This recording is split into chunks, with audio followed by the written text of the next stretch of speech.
In the learning phase, students learn what to do and not do in managing a hotel's online image. The students are working in a smaller hotel in a major college town. It's football season and a number of home games are coming up. While managing the busy hotel, students review guest feedback and reviews via social media. Online reviews by guests can have a bottom-line financial impact for hotels. Students learn how to respond to online reviews. And they're also faced with implementing management decisions to solve the problems that guests are complaining about. In the challenge phase, students work as the guest satisfaction manager of social media at the Sea Blitz Hotel in Chapel Hill, North Carolina. Students must review online guest complaints, respond to the complaints, and then figure out management changes that they can make to address guest concerns.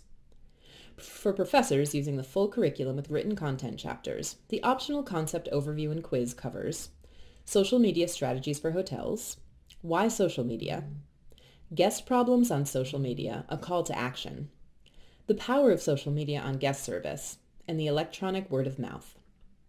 While the majority of students are very active on social media already, using social media in a hospitality business is different.